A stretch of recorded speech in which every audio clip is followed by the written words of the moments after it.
Untanglers, and welcome back to ADHD Untangled. So this is another Tangled in ADHD episode. But as I always say, I love working for myself. There's so many positives about working on your own with ADHD, but there's also a lot of struggles working on your own. And one of them is getting lonely. And by lonely, I mean bored. And doing these solo episodes, I was starting to get very bored of my own voice and started to dread them. And they didn't really feel very aligned with what I wanted to do. So my word of the year was going to be collaborate. Collaborate and connect with people that I felt aligned to. And one of those people is someone I think you'll be very familiar with. And that is Dr. Miguel, the creative neuroscientist. So we've become friends over, we haven't actually met in real life, have we yet? No, we haven't. We have to. And you We've have been, to. we've been, But we've become whenever we friends. wanted to meet, we've been like too burnt out or, whatever, to meet. So we have to get there eventually. Exactly. Yeah, we've always been too burnt out. And this is the thing. I think when you're working on your own, you're just doing all the time. I think burnout is even more prone. But we've been supporting each other from afar on WhatsApp. And you've been making my mornings so many times, like when I've felt a bit like, oh, I've had enough, I'm so tired. And you've been there with your amazing energy. I've got my And we chocolate did actually ready. connect. Yeah, exactly. And we did connect over food, like all good friendships do. But it was in a very non-typical food way. And we got a bit addicted to some dark chocolate, didn't we? Exactly. Yeah. Yeah. And I think that's, in a way, Yeah. what we're going to be talking about today. The fact that, there are so many ways of looking at food and so much about standard nutrition advice that just doesn't apply to ADHDs, because if there is a rule, we're going to break it. If there is a strict Yes. rule, then we're probably going to break it even more.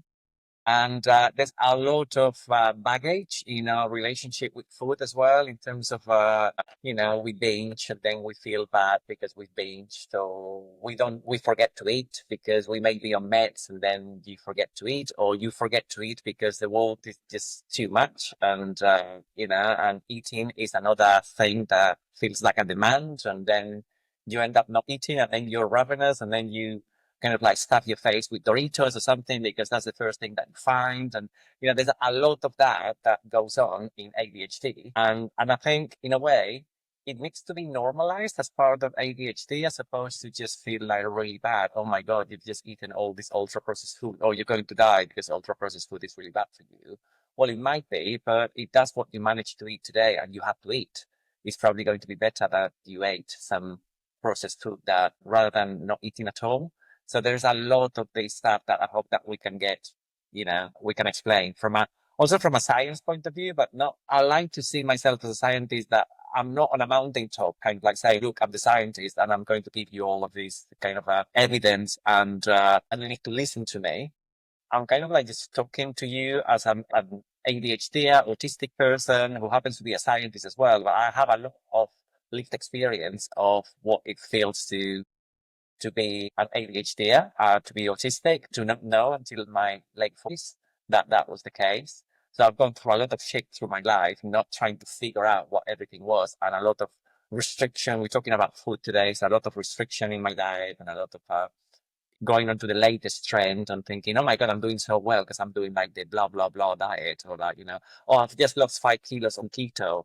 And then like the next day, I'm like stuffing my face with like Doritos and, and all of this kind of stuff that has gone on for so many years, but also from a point of view of just being down to earth and open and honest, and not just like, listen to me, I'm the scientist and you just need to do what I'm telling you because I know what I'm talking about. I'm a doctor and you're not, kind of thing.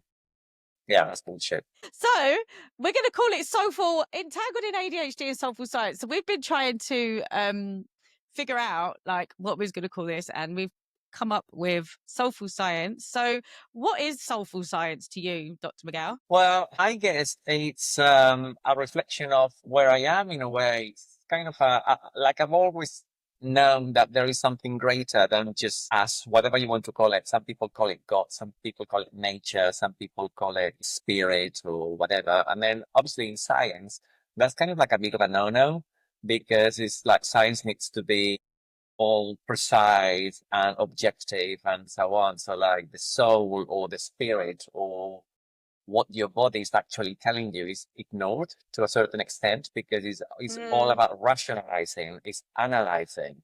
Once I started getting more and more into the world of science, going back, 20 plus years ago, the more I realized that was not a good look, being all airy, fairy, spiritual, soulful, talking about, being in touch with your body and your emotions and all of that was never going to go down well if I was doing like laboratory work. I couldn't talk to my supervisor about like, you know, the fact that I was feeling a bit emotional that day or something. They were gonna go, "Oh my God, why is this guy about?" So I mm, thought, okay, I'm gonna hide all of that. I think we adapt, aren't we? Don't we? Like ADHDers. So, I need to hide it.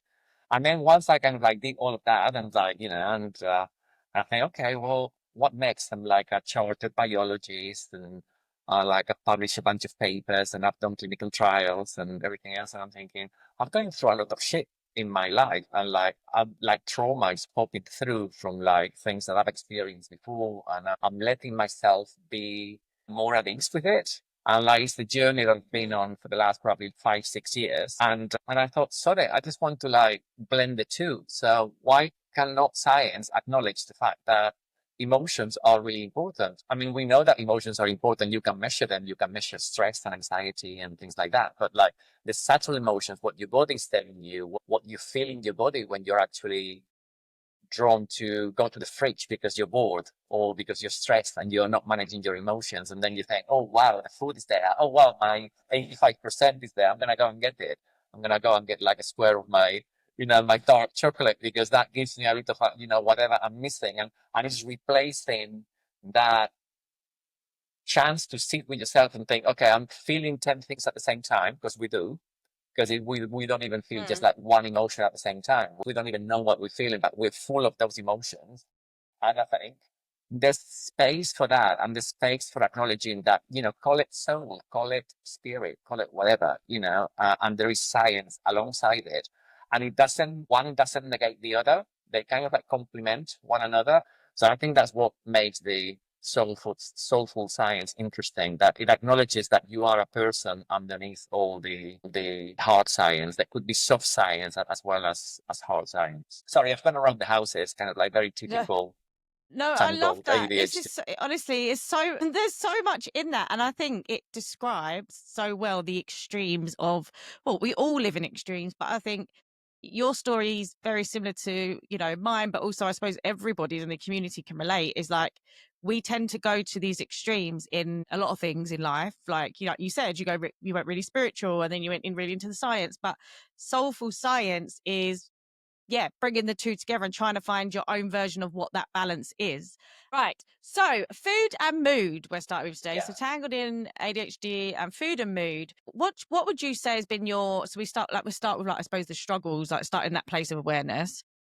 In your personal experience, what have you struggled with most when it comes to food in relation to your mood? Well, food is a tricky one because people just think, oh, food, nutrition advice is mind-boggling, really. And there's Mm. just so many angles to it. What do you follow? Do you follow a diet? Really, food is a lot more than fuel because in a way, it's ritual. Uh, it's memory. It's kind of habits. It's also joy and satisfaction and pleasure and like. So it's not just calories and macros and carbohydrates and protein.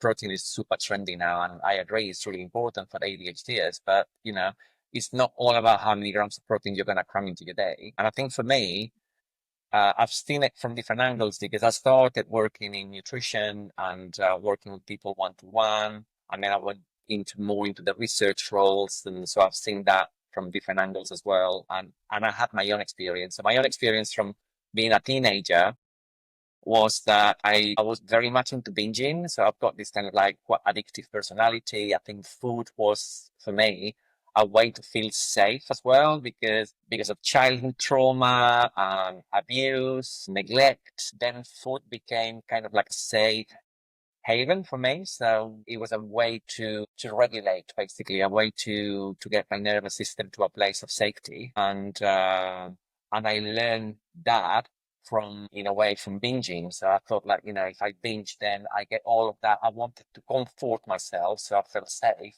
And I couldn't get enough of that. So I was basically just binging. I was basically just getting as much as I wanted of something. And it could be, whatever. It's typically like more savory than sweet, but it could be anything. Or it could just be like really healthy meals, but I would have like 4 times as much food as I needed. And then I would just freak out and not eat for like 2 days or something. But everybody will have, in a way, similar experiences with different inputs. And then things that make sense for people without ADHD don't necessarily make sense for ADHDers. But unless you actually realize why you do things, it's very difficult to stop doing them, because there's always an excuse. There's always some kind of a reason why you allow yourselves to self sabotage and to say, "Oh, it's fine to to continue to eat this way." And then there is the balance that sometimes you're just so exhausted, quite burnt out from all the pressures of being, an ADHD, that all you can do that day is to have some Doritos with like a dip from the supermarket. And that's fine as well, because if that's all you manage to eat that day, okay, it's not ideal, it's ultra processed, but you need to eat. So if that's what you manage to eat and you had like a smoothie like from a bottle, well, that's fine, because otherwise what do? You don't eat. So, you need to, it's just finding that balance and getting all that executive function that you need for that to happen can actually be quite tricky. Yeah, thanks, Shona, because I think, again, it's so relatable. And also, I think it's good to hear that even when we know what the advice is, we don't always mean that we can follow it, especially straight away anyway. Because I think, again, that stage of awareness is actually probably the longest stage that you're at, and that's okay. But it's, again, even if we know the ins and outs, it's not like overnight that we're just going to start taking our own advice almost, even, in any area of what we're doing. Yeah. But the binge eating, I've had the very similar when it comes to binge eating and restrictive eating. Like it was either, you know, all or nothing. So even when I went through a stage of eating healthy, well, now I look back, became quite restrictive actually and obsessive. Yeah. I would have moments where I'd be back around my family and I would start to binge eat again, and it would be Chocolate. a day or sorry, a day. Oh, she's got chocolate. A day or 2 days of like, constantly just having to take it like as if I hadn't seen food before, and I'd be around my mum's and all the food would be out and what have you, and eating it. And I still have it's very funny that I've noticed recently that whenever I am around my family, and not because there's nothing bad, it's not they're bad people or anything, but I noticed myself reverting back into old habits, and food is one of them. Like it becomes binge eating, or I might see one of my family members with a cigarette and I think to myself, oh, I'd really like to have a cigarette now, where in Well, my of day to course. day I wouldn't come across it, but it's Yeah. very interesting that it's that, again, it's all to do with emotional stuff that we're not maybe fully aware of what that emotion is and why we're being triggered in that moment. And I think that definitely connects. And I think another thing when I think about food and mood, or food and emotions in general, is that masking. I think with the restrictive eating, especially, and the shame that I felt around food when I wasn't restricting, looking back, I think comes to that thing of wanting to fit in.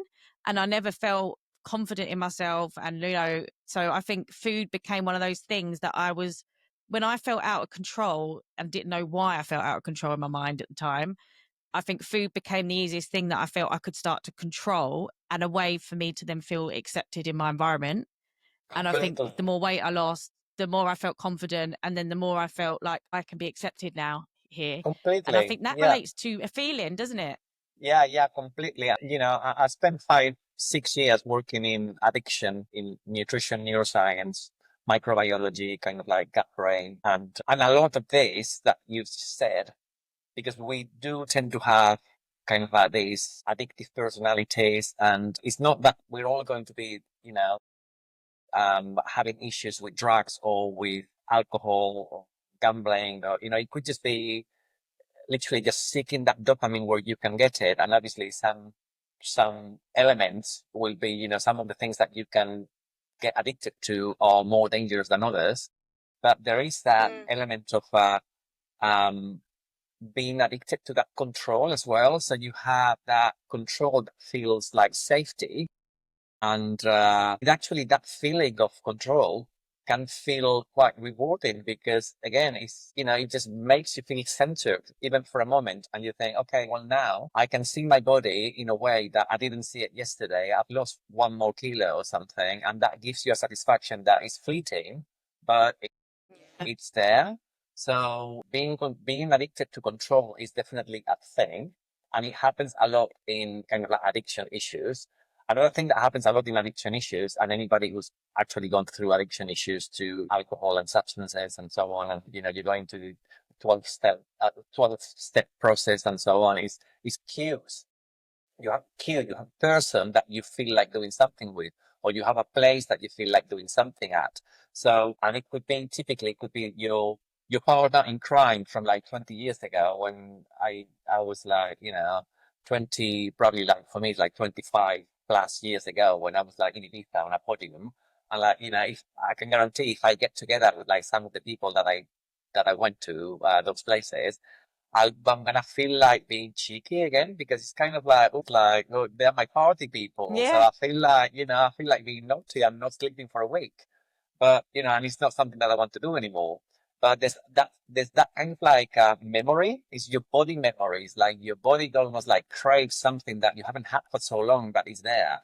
And I feel the same with food as well, and my family. Again, it's exactly the same thing. If I visit my mom and dad, I instantly feel like binging on things like croquetas or something, which are these like dumplings, like Spanish deep fried dumplings that my mom will make when I get there, because they are yummy and they are kind of like Moorish, but they're like 400 calories each or something. And she makes a plate with 20 of them, and she expects me to eat them. She like sits there in front of me and like, oh, you haven't had enough. I'm thinking, no, I'm not hungry anymore. And like, oh God. So there is all this kind of stuff that is like memory that is not just in the brain, it's also in the body and how it feels and how you feel this kind of like gut feeling and this kind of visceral, your body craves this kind of sensations. A lot of it is safety because you feel safe in a particular environment where you are feeding yourself or you're controlling the feed. And that's again like a very usual thing in disordered eating as well, which is again there's a big overlap between that and ADHD. So all of these things that you're telling me about is real, and a lot of us experience them. Yeah. Do you know what I keep thinking of when you're saying this? I used to quit association. And when I gave up alcohol for a bit, and obviously I gave up cocaine and all the stuff that I was doing, I remember it's quite sad, really. Like I had to feel like I took myself away from a certain crowd to do that because I didn't think I had the willpower to not do that. And I don't, not because I didn't like them. I just had to sort of surround myself in different environments. I I remember doing that with food as well. And that's actually even sadder, like not going out for meals and thinking, oh God, if I go for that meal, I'll end up eating dessert or I'll have all this stuff. And it's so funny, isn't it? Because now what you've said is you think it's all about in your mind, but actually that embodiment that we're talking about is it's also your food reacting, your body, sorry, reacting to a certain memory or association. So actually, maybe we should go on to the science behind that and why that happens. Why is it that you know, how is it that our food and eating is so related to our emotions and including, our body's nervous system?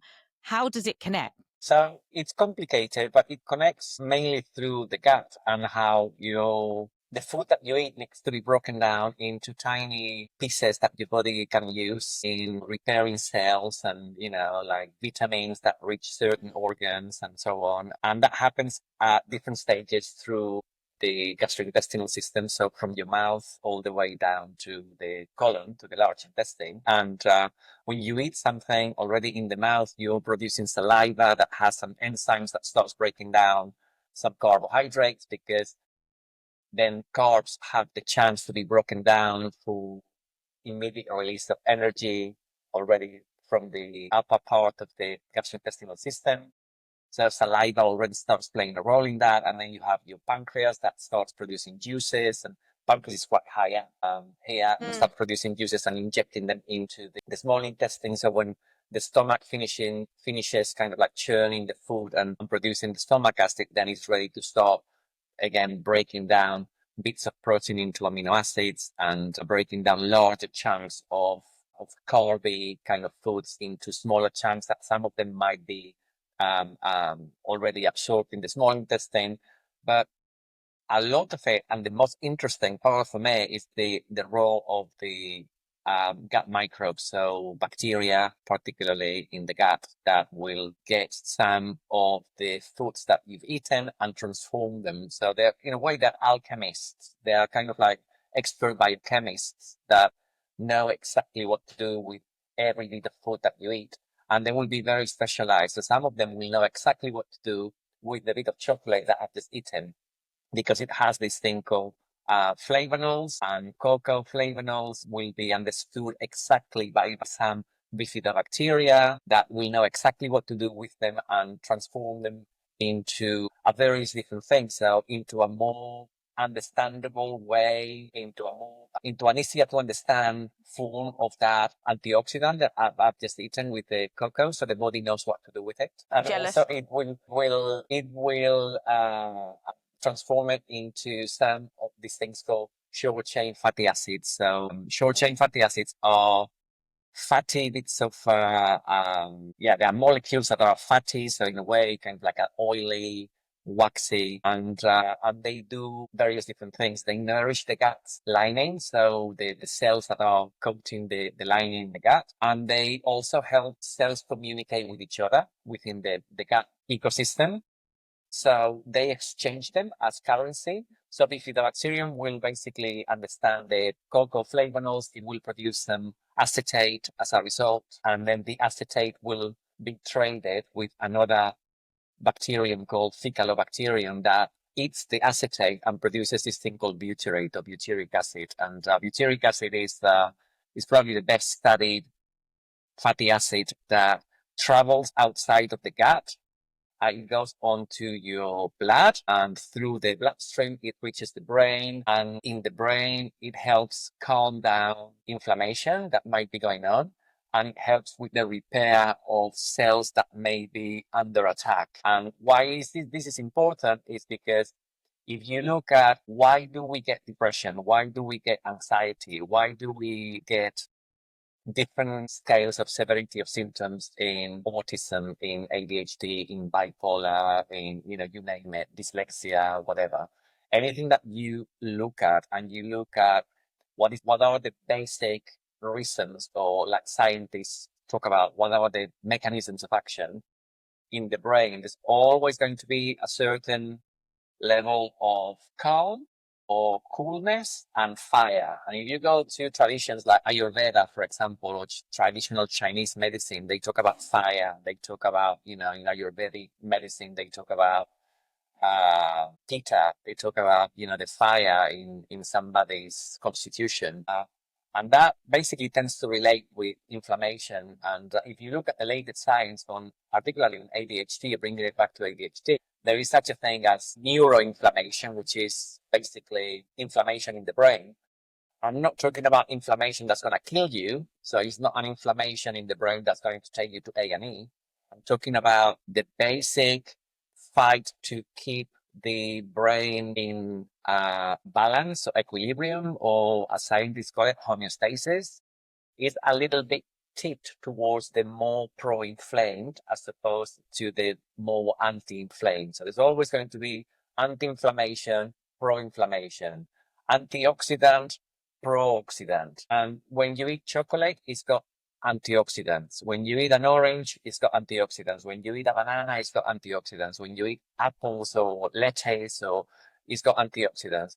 When you eat some foods that might contain things like iron, for example, iron is very beneficial, but think about what happens to iron when you leave an iron chair in the garden in the winter, it rusts. And that's oxidation. Is basically iron is one of the more oxidative substances that you can have. So when you have an excess of red meat, for example, or red meat is great, it's got B12 and it's got iron. They are both necessary for the brain. this is the trick with the body and the brain, that some things that may be really good for you in small amounts, in larger amounts, or when they bioaccumulate, they might actually do the opposite thing to what they are supposed to be doing. So, iron is necessary for you to carry oxygen around the body with hemoglobin. But at the same time, if you have too much iron, you might oxidate more. So you might rust inside, and that's going to create a situation in the brain that's going to lead to a more pro-inflammatory balance in the brain. So all of this basically just to say that any situation that is to do with mental health or brain health, there's always going to be a balance towards neuroinflammation in the brain. There's going to be a situation where this inflammation, these free radicals that are these kind of pinballs, kind of trying to get away from the skull that you cannot get away from because it's kind of like an enclosed area, that are produced by the lack of antioxidants that need to tackle them, to quieten them down, are going to damage tissues in certain parts of the brain that are necessary for you to get good executive function, good emotional control. So there's going to be certain parts of the brain that are damaged. And also at molecular level, so at tiny level, there's going to be the synapse where it's the space between a neuron and another neuron. A neuron's communicating with another neuron, and there's a space in between. The gap in between is where neurotransmitters are actually floating. And that's a very, very delicate space that needs to be kept as integral and as healthy as possible. And if there is all this kind of like storm of, again, I think the best way for me to explain free radicals is like pinballs, like a pinball machine where you have these balls, like nestled balls, like, going about, like, thinking about in the machine. Imagine you have this storm of these pinballs basically just floating around in the brain, causing havoc because wherever they bang against, they are leaving a little hole in.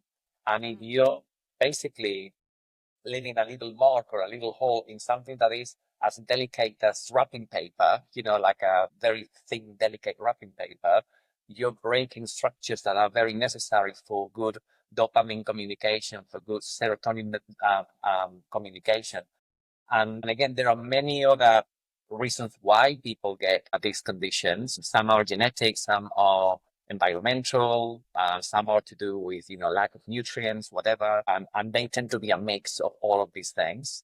But it's one of the main reasons why we get these conditions. So when you eat the right quantity and quality of colorful foods that nourish not just your gut microbes, but the whole gut environment, and also allow those microbes to create these short chain fatty acids that have the power to keep nourishing your gut and to dampen down this potential inflammation that might be going on in the brain. You can balance what is going on in the brain at a biochemical level quite powerfully. And it's not a matter of trying to control that completely by having the precise protocol that's going to fix your brain.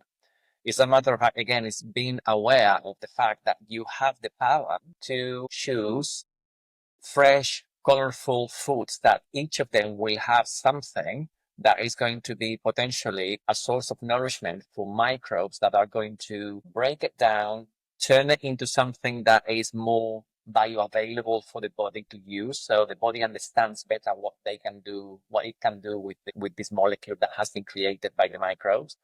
And also turn that into these fatty acids that are nourishing for the gut and also calming down for the brain. So it's a long-winded answer, so I hope that makes sense. Yes, there's so much there.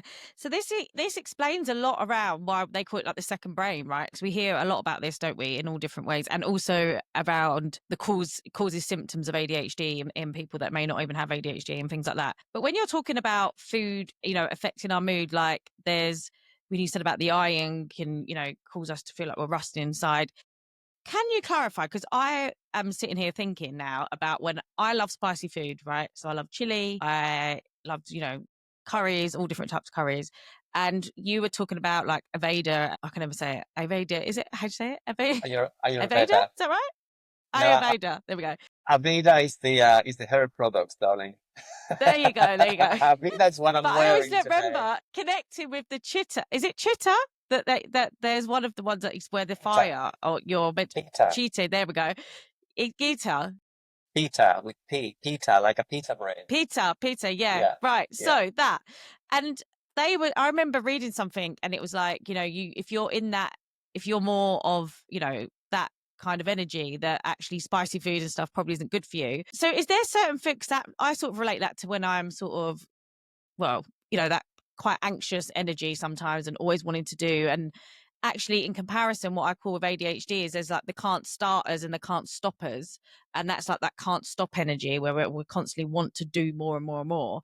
Is there certain food that we should be staying away from? Like, is chili going to be like, if you're feeling anxious that day, should we not be drawing towards going to have spicy food, for example? And should we be eating something No, else? no. I think that's kind of how these systems are like thousands of years old. They had to make sense of things with the information that was available at the time. And, to be fair, some of the stuff that now we know how it works at a very detailed scientific level that makes sense to us today is very accurate. Yeah. But some of the other stuff is a bit like, whatever. So, so if you have if you're more like a hyperactive person, you should not have chili, then I'd be completely buggered because I start my day with like sriracha. Like most mornings, I love like, I've got a student at the Yeah. university who was talking to me about this, like the most spiciest chili that you can eat.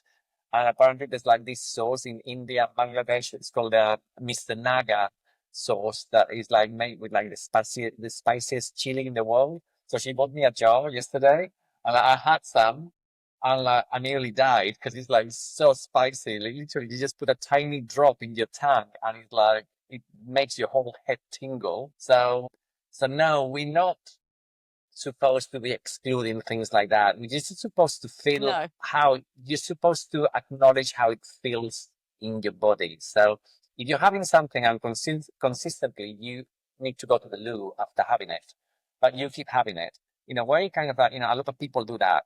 I see so many people do that. I have this and I know it doesn't agree with me completely, but I still have it. And then on the other side of the coin, you have people who are completely on the restriction front and they think, oh, I'm going to go on an elimination diet because I've heard that elimination is good for ADHD. Well, the evidence is at best is patchy on elimination. It's based on a bunch of studies on children. The quality of the methodology is questionable, and it kind of like makes sense anyway. If you have a very hyperactive child and you have the chance to feed them foods that are cooked from scratch, probably it's going to be better than feeding them stuff that comes in a packet from the supermarket every day. But is the thing that comes in a packet from the supermarket going to be completely bad for them? Well, not necessarily. There's a lot of myth around Yeah. ultra processed foods. So where do you stop? Do you stop at gluten? Do you stop at dairy? Do you stop at soy? I've been through all of that. I've been gluten free, soy free, dairy free, to the point that, in a previous life when I was traveling a lot for work, I was plant based. I was gluten free, plant based, and basically I was getting to a place like, I was going to like funky places like Armenia, like Georgia, like, Romania and places like that. I was getting to like, Armenia at like, 11 at night on a flight. There was like nothing open. And all I could get maybe from the hotel was like a burger. And I thought, okay, God, I couldn't eat that. So basically, I was starving myself until the following morning, where I could have like, three things from the breakfast that was available. And I was just living on like the minimum amount of food because I was over restricting. And we've talked about that, and the effects of that is kind of like perpetuating the fact that you're not good enough because you don't deserve the nourishment. So you're not building the self-trust that you actually need in your body. And I'm not saying betray your beliefs and if you're plant-based, suddenly just have a burger. But I'm just saying, find that middle point. So there is all of that to take into account. And you asked me something else, but I kind of like lost my train of thought now. So no, just like do you know, because where I said about the, eating certain foods, if cutting out certain foods Yeah, to yeah, yeah, yeah. feel, I get that that now. if you're Yes, an I anxious remember. person and stuff like that. But I think so, in a nutshell, really, if you're thinking about it, it goes back to that awareness of how something's making you feel and Yeah, just taking a small approach instead of that extreme approach to saying, oh, maybe if I don't have this, do I feel any different? Because I think what is quite relatable as well is like, just say caffeine, for example. You might keep having caffeine, yet you do feel more anxious on it when you're having it, but yet you're still having it because, well, the we big get quite one. addicted to the high. That's the big Yeah. one. And like I was like that. I had like a love-hate relationship with caffeine. So back 20 plus years ago, I was caffeine free for a while because it started making me feel like panicky. I was literally like having like mini panic attacks. So I thought, okay, I need to stop the caffeine. So I stopped the caffeine. And at that point, I think I was overdoing the caffeine because I was drinking. No, I wasn't like big coffee drinker, but I love Diet Coke. I was like on the Diet Coke all the time. I just So love. many ADHDers love Diet Coke. I Love know it. I loved it. I couldn't get enough of it. And of course it's got the the artificial sweeteners as well and everything else. So it's kind of like it's quite addictive in flavor. Now I couldn't think of Yeah. anything worse. It makes me feel sick just thinking about it. But I was Yeah. completely into it when I came to the UK, like probably at 31 years ago now. And then I went through the phase of Diet Coke, blah blah blah, and I stopped the caffeine altogether. And then I went back on the caffeine when I went back to university one time. Then I left it again. And at one point, when I was finishing my doctoral degree, I was drinking whole pots of coffee, caffeinated coffee a day. I was drinking it at 10 o'clock at night. I was having a big mug of coffee. I got to the point that I was so used to the jitters and to feeling basically of my face on the caffeine and then the crashes, I was feeling like high and then low, high, low, high, low. That was just my way of living. And I just took it for granted completely that was what, my day was about because I had to get through the day and I had to write so many words because I was writing my thesis. And then I went on meds and of course I couldn't drink caffeine. Now, I know some people drink caffeine with the meds, but for me, I tried one coffee one time, early on when I started my meds. I nearly had a heart attack because I got like big palpitations and I thought, no, I cannot risk it. It's with the dark chocolate as well, the 100%. No, with a dark chocolate can happen. Yeah, definitely. It's milder, and if you have food, it's milder. But so yeah, I was very, very sensitive. So I basically went completely caffeine free, and then I stopped my meds, and I went back on the caffeine for a bit because again, I was kind of like gaslighting myself. I can live without the meds because God, being on meds all the time is just so bad and blah blah. And if I do it more naturally, I'll take these supplements and I'll have like 3 coffees a day only. But then it started giving me the same kind of anxiety. So I had to like cut it. Mm. And now I'm back on the meds. Now I don't even think about it. So I'll have like a couple of coffees a day and I'll have loads of tea. I love tea.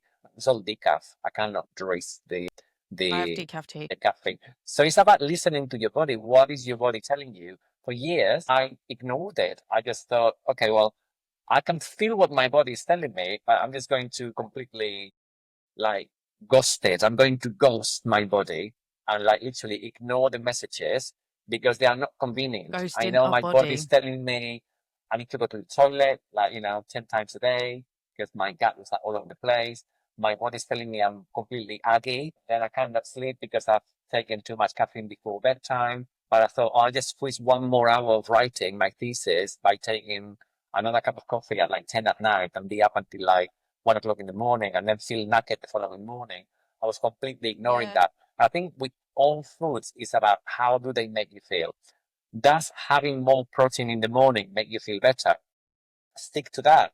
Does having a bit of carbohydrate in the morning make you feel better, maybe more balanced with the meds? Some people find that. Yeah. Then fine. There's no rule that applies to everybody. And I think that's the trick in a way is the most beautiful thing that you have all of that at your disposal to play with, but also the trickiest thing because just thinking about it can feel quite exhausting. Yeah.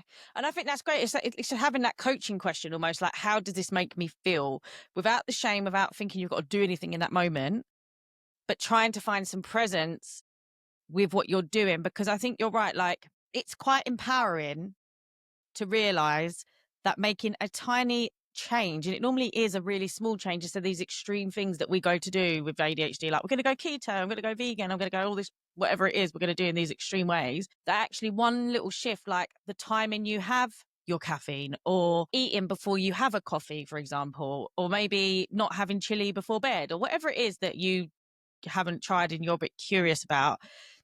Like, it could be one little shift that can really change your mood from, just changing something within your diet that doesn't feel so hard to do. Sorry to interrupt, but I need your help.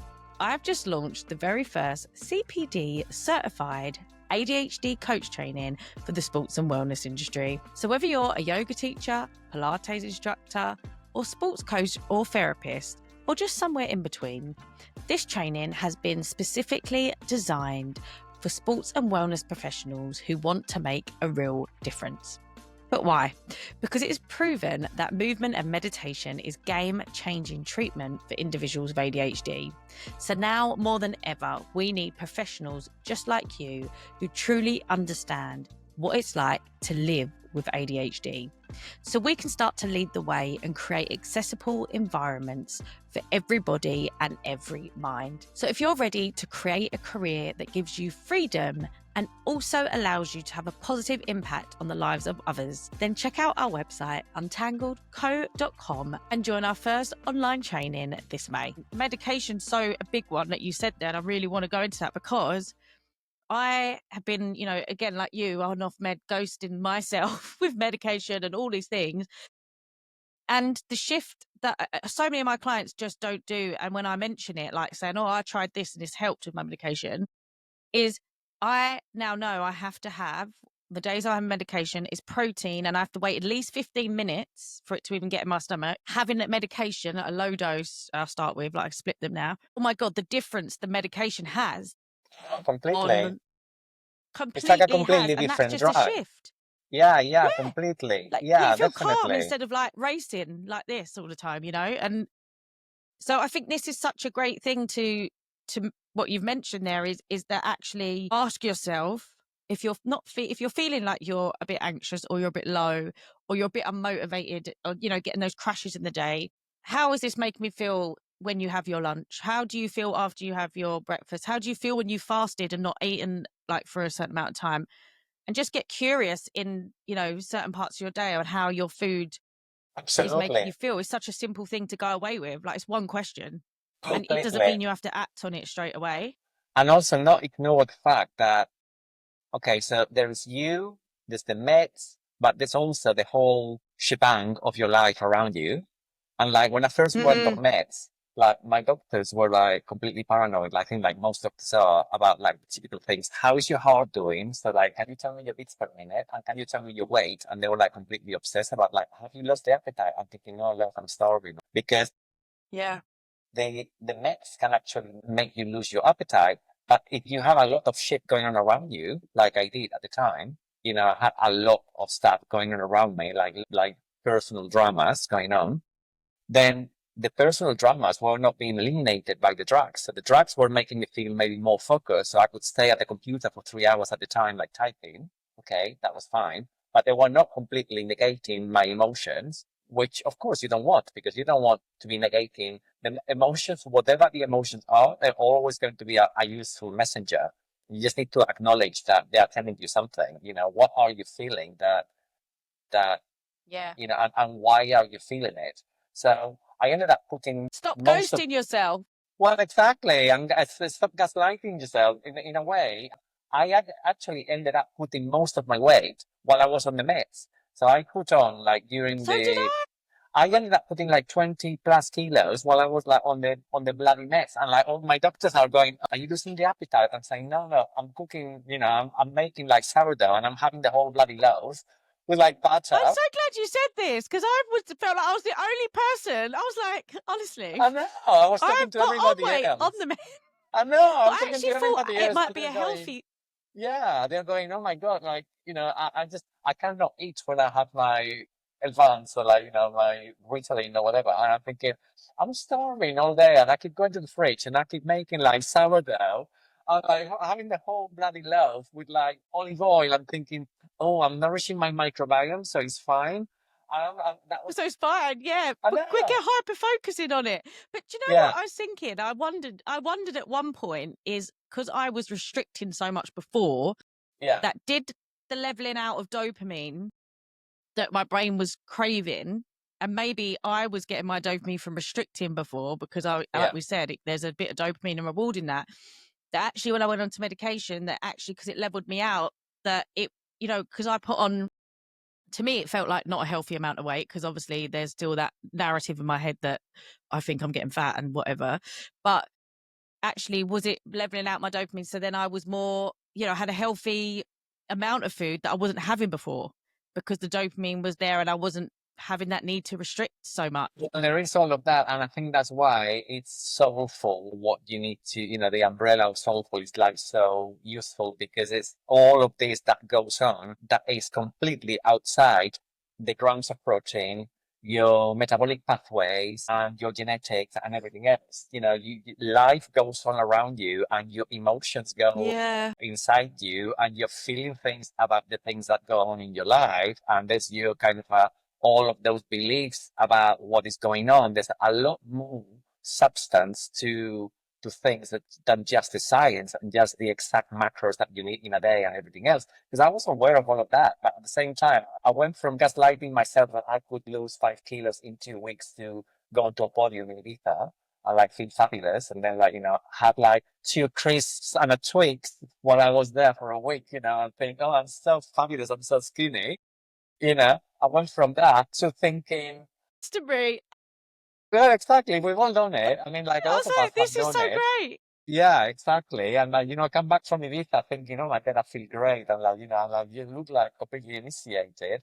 And then I went from that, 20 years on to stuffing Mm. my face with sourdough, like dipped in olive oil and balsamic with like a whole loaf of sourdough, like split between me and my husband.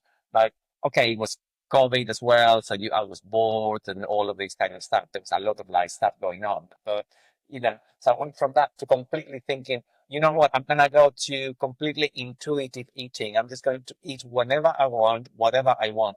And that for me didn't Mm. work either.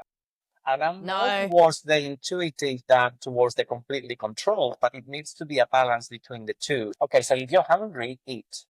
But if you're hungry and what your body's telling you, I'm hungry, but if you end up interpreting that as, oh, I'm hungry, so I'm going to, because it's really healthy, I'm going to have 3 slices of sourdough with like 3 tins of sardines, okay, then you're negating the fact that a tin of sardines on sourdough is probably going to be, a good like 800 calories or something with all the olive oil and everything else. And if you have it 3 times a day, just because you think it's healthy and then you deserve it and all the rest of it, you're having 2,400 calories plus your tea and your lunch. So you end up having like 4,000 calories. And if you have that one day, it's probably fine. But if you have it, and I don't count calories, but if Every you day. have it every day, then you end up put on weight. It's not difficult to understand that. No, this is what, but I agree because I think what we need with ADHD, and I think the autism with food, I think has actually been a bigger thing when I look back because it's like you do what you're saying and you stick to it and you're like so restricted. And it's like, I can't be out of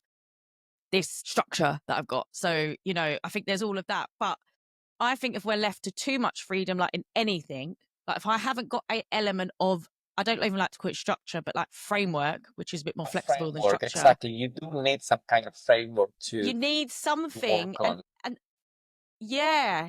And I think even for me now, it's like getting that new, I think working for myself was that I've had to work that out with food because obviously you've got different triggers where you're working for yourself. It's not as structured your day. But even if it's like, oh, this is what I have. I have protein for lunch, protein for breakfast, and some carbs now with dinner. That was from advice from you, and that's really helped me. So that's been like, right, that's how I split my day, and that's how I feel really good. But also saying, oh, on Fridays and Saturdays, I'm going to go out for dinner, I'm going to get takeaways, and I'm going to have dessert if I fancy it, and I'm going to have whatever I want.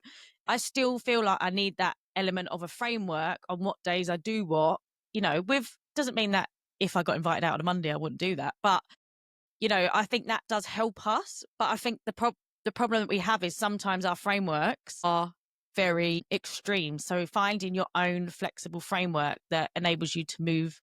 So you haven't got to make the decision. Because when we're making a decision, like you said, we'll go, oh, sourdough's healthy. Cheese is really good for me. Like, for women, I've been doing lots of stuff with my hormones. They said fats are really good for getting your periods back. Well, I spent a bloody month just eating nothing but fats, and everything else got pushed to the side. So I do think, yeah, being aware of our extreme behavior with neurodivergent thinking is really important. So, knowing that you need to find a framework that feels good for Exactly, you, but and doesn't acknowledging restrict the you. fact, yeah, exactly, and acknowledging the fact that if you end up having too much cheese for a week because that's your micro obsession for that week, or you end up having like sardines like 3 times a day for like 3 days because that's what you fancy eating, or I go through some weeks that I just want to eat tofu all the time. I just like it end up like having, you know, I end up having raw tofu, like the smoked tofu with a bit of sriracha, and I wrap it in a nori sheet, like the seaweed Yeah, sheets you that you gave me use that for. idea. That's my new Yeah. obsession as So well. I do that, and I end up like having like a whole block of tofu in the middle of the day, and I think, and so I go through these like micro obsessions, and you think, well, do I feel like a failure because my framework was that I was going to have a healthy amount of protein in the morning, so I don't feel and I do like you, so I have a bit of protein before I go out for a walk. Because I ended up thinking that if I do that, my meds work better than if I take them on an empty Yeah. stomach and then have the protein. So I probably just have like a bit of whey powder with water or with milk or something. Literally, so I have like 20 grams of protein or something first thing with my nets and like a couple of other supplements that I take, saffron and so on. And then I go for a walk and I come back an hour and a bit later, I have like more protein and I have some other supplements. And then I wait until lunchtime and then I have a smaller lunch and then maybe a bigger dinner with some protein and carbs, and you think, okay, if I fail to adhere to that, to stick to that for like a day or two, have I failed completely? And do I need to go into self-sabotaging, which is what I was doing for like a lot of my life? I was sticking to this like so-called diet, whatever it was at the time. I failed to do it at a particular, I need 2 days that I failed to do it. And now because I failed, I'm just going to go sod it and have like, 3 bags of Doritos in one day. And I think it's just learning that you're not a failure, even though you may have been felt that feel like that for many years in different areas of your life because we get a lot of rejection, we internalize that, and we might feel that we are failing all the time, even though we are not. And actually saying, okay, well, I'm doing the best I can do today. And if the best that I can do today is having sardines 3 times a day and nothing else, well, at least I've fed myself. And then tomorrow is another new Yes. day. And you start every day with this attitude. I've got a framework and I'm going to try and stick to it as much as possible. But my worth and my success is not measured against my ability to stick to the framework 100%. One day I'm going to do it and I'm going to feel Mm. great because what I've eaten has nourished me, has nourished my brain, my gut. I feel fantastic on it. Great. But not because I'm a good boy or I'm a good girl because I've done as I was told by my framework. The next day, you completely not stick to the framework because you have a day off.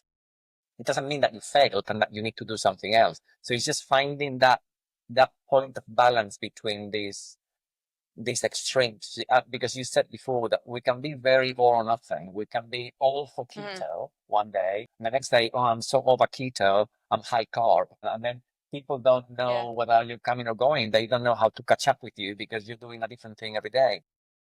So let's recap on a bit of what we've said. So basically, we know that there is there is a big correlation between extreme. I've used the word extreme already.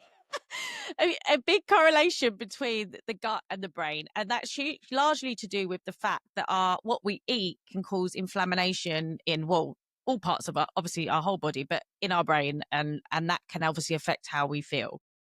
Now, there is no, you should eat this, you shouldn't eat that in terms of like, obviously there's things like, we know lots of sugar can cause like, it's not good for us and things like that. But in your opinion, it's more about asking yourself how something feels for you in that moment and, you know, trying to have that awareness before beating yourself up and going into that shame spiral is how, is the best approach to that, and figuring out what is making me feel good and what isn't. And I think that's such an ADHD lens to have, because I believe coaching works more for us than, say, therapy with ADHD. That's just my opinion, like talk therapy, for example. I'm not saying for everybody, but I think the reason it gets us to make, changes in a better way with ADHD is because it gives us, like, we come up with the answers instead of being told what to do almost.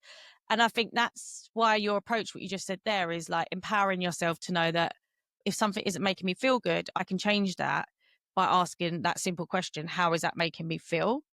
And then what you said as well just now is that celebrate the wins. Like, if you have this flexible framework that's working, know that, you know what, if you like me and you, when I had those months where I was literally eating a whole bar of 650 calorie dark chocolate every day, but I was feeling good about it because I was connecting with you about it. And it was, I was enjoying that moment of having that time where I was quite obsessed with dark chocolate. But then after a while, it was affecting my sleep and how I felt about myself. So I was like, okay, we're gonna calm this down a little bit.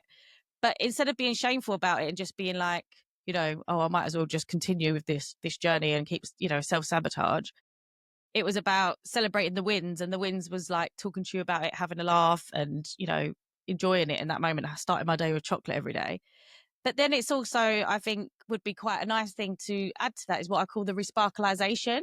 So, like, if you feel like you've gone out of your framework, and you then celebrate the wins of, actually, well, at least I've fed myself, or at least I've, been out with my friends all month and had a nice time because I've ate out lots instead of like sticking to my framework, whatever it is. But then looking at, oh, actually, does something need to change in my framework? Have I got bored of it? Does my body or my brain need something different? Because we know that's going to happen with ADHD. So it's always going to change. We're not the same person, are we? Like, well, no Exactly. one is. Yeah.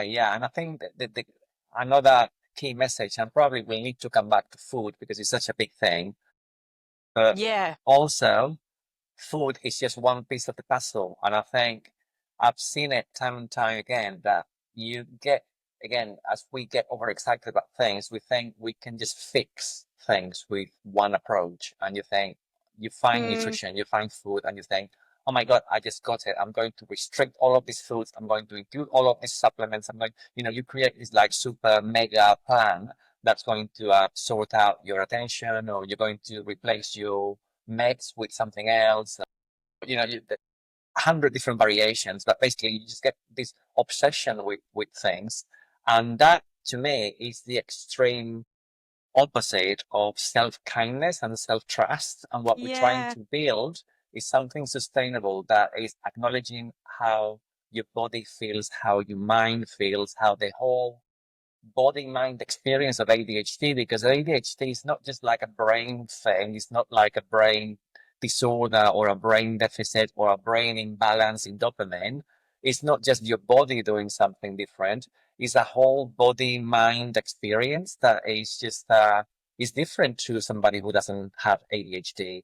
And even if you have the most beautifully crafted plate that you've designed based on all the Instagram influencers that you follow, and you say, oh, it's got every nutrient and every color and every chosen supplement that's going to work for me.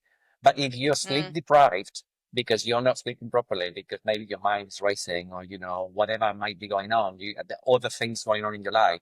If you're emotionally run out because your emotions are getting the worst out of you, or you're not being able to acknowledge them, and then that's draining you, that's making you feel burnt out. If you're tangled in self-judgment all the time because you're thinking, oh, this is my protocol that I created, it's going to be so great, it's going to sort me out, but then it doesn't sort you out completely, and then you start self-doubting, you start self-judging.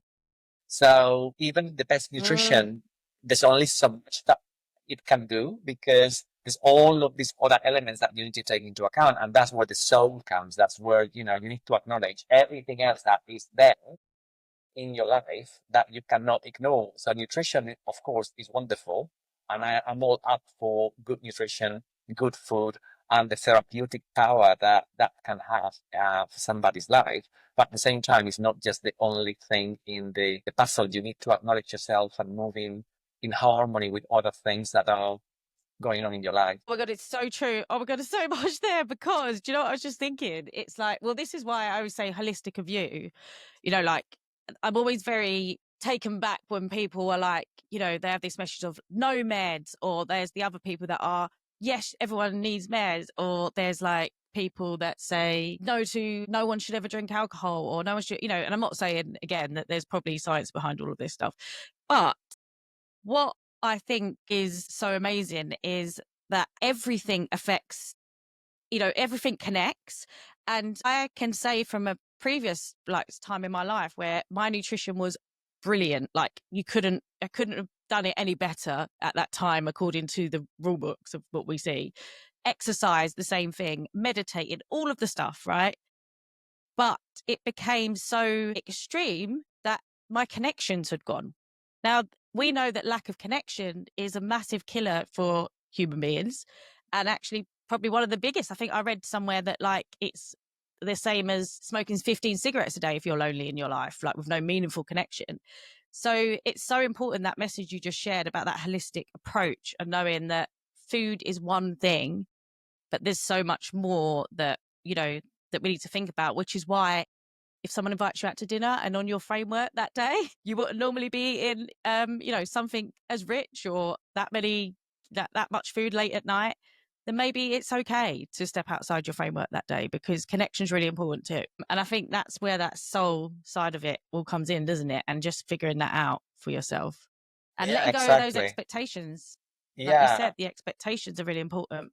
figuring out what is your, where are you comfortable to bend the rules slightly so you have a guideline that makes you feel safe, but you also feel safe stepping out of that guideline slightly without freaking out completely. And sometimes I feel my autistic brain taking over. I'm thinking, my God, I'm meeting somebody on a Wednesday in London. I'm gonna have to take the train. I'm gonna have to change into the tube. That's already a change in there. My energy is going to be buggered from all the kind of like getting there. There's all the like small chat before kind of like getting to, I'm trying to plan everything in my head. Or what am I going to eat when I get there? Shall we go to the place that I know as opposed to the place that she's suggesting? Because if we go to the place that I know I'm going to have my usual, which is the Japanese restaurant. I have this like blah, blah, blah, blah. And I know Yeah. exactly what goes on. And it's all planned in my head. And then suddenly the person I'm meeting says, oh, shall we have Italian? And I'm thinking, oh my God, that's just completely thrown me. And I'm Like thinking, it's so oh, relatable. what can I have that is Italian that I'm not going to freak out about? And I don't like Italian. So there's all this kind of like, stuff going on. And then I think, okay, I understand that's how my brain works, but also can I allow myself to be a little bit more flexible and actually enjoy that meet? And then it's happened to me Yeah. recently with somebody, and then I start feeling that, oh, she couldn't meet on the day that I wanted to meet. And I start feeling, oh, she doesn't want to meet me. I start feeling rejected. And then we met and it was wonderful. And I had an amazing time. We went to a different place, a different location to what I had suggested. And it was fine. It was like a really replenishing connection and time together with this person. And I thought, wow, that was actually quite unexpected in a way. I was expecting to have a lovely time anyway because I really like this person. But you know, I had so many barriers that I was putting in my expectations of that event that just completely fell down when I allowed myself to feel safe. And it's about learning what actually feels safe and realizing that sometimes it's great to acknowledge your neurodivergence and know how it affects you, but sometimes you can put barriers to you actually feeling safe and enjoying things outside of your comfort zone just because you think, oh my God, because I am autistic and I really find it very difficult to like do too many things that in steps that are demanding. It's going to freak me out, like to have to drive to the station, take the train, and then change into the tube because I'm going to be exhausted when I get there. And it might be true, But it Good. wasn't as true as I was thinking. Like, okay, so I was a bit tired when I came back, but it wasn't like a completely exhausting event just from actually just taking Yeah. the public transport. So sometimes we can be a bit dramatic as well in kind of how we interpret things before they happen. And I'm not saying, everybody's different and everybody's experience of things are completely different. So I'm not negating the experience of other people. But what I'm saying is that based on my own lived experience, sometimes I can have everything figured out in my head and then find out that I'm creating these barriers to safety that once I actually experience the situation, I was just being too guarded just because of my experience in the Yeah. past and trying to control everything too much. And sometimes it's just finding that balance. What can you do? Okay, so I ended up having the salad instead of the sashimi. I enjoyed it. It was wonderful. And, in a way, it's just one silly example, but it's something that you should try to apply to your, that way of finding that holistic balance about nutrition and other things in life, about that kind of like adding that bit of soulful element into your life, if that makes sense. Yes, it makes so much sense, and it's so relatable. And I know it's gonna be so relatable for like so many people. Like every area, I think, of my life, I noticed that that need, that when things change and stuff, that how uncomfortable it makes me. But again, asking yourself that question doesn't matter in the moment. If you've reacted in a way like you said, like where you feel unsafe, you feel a bit nervous about this thing. Maybe sometimes you have an emotional dysregulation from it, and whatever your situation is.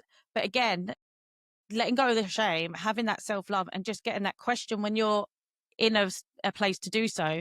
What was it about that made me feel that way? Yes, it was my neurodivergent. We know that, we've got the awareness, but what do I need to do in order to make myself feel safe when change comes? Because the thing is, we know that change is inevitable. Like, I think there's a quote that says God laughs at plans, or the universe laughs at plans, because we know that, well, look, COVID's a great example, and every day is an example of how things just don't go to plan. So it's really important that we can find ways to feel safe with our autism and ADHD. But, when things do change and things don't go to plan, and that includes these frameworks that we're talking about with our food. So Yeah. I Well, we think can that's talk about something really else important. at the next session. That is one of the exercises that I recommend, that are basically for moments when you panic about that kind of like lack of emotional control, and how you can bring yourself back to center with a little bit of awareness of your surroundings and some breath work that is really easy. So it's Yeah. kind of like based on dialectical behavioral therapy, and it's quite simple. So we can talk about this next time, to start building some tools that people can have to actually start to self-regulate when you're aware of your emotions. The first step at the end of the day, I think, as a summary of all the stuff that we've covered today, very varied stuff, very ADHD stuff today, is the fact that without the awareness, you don't know that you need to do anything. Because if you just, you might kind of have like a whiff of an idea that something might not be completely right. But if you're not aware of what is going on, and that something might need to change for you to feel safer, for you to feel more aligned with yourself, you're not going to know that you need to do something to change it. You're not going to know that you need to do something to change your behaviors, your current choices, the way that you go about your day. So it's about cultivating that awareness as the first step, and then we can take it from there. Yes, awareness. So if you don't know what to do after even listening to this whole episode, because there's so much going on, as Oprah Winfrey always says, if you don't know what to do with the information you've got right now, then do nothing.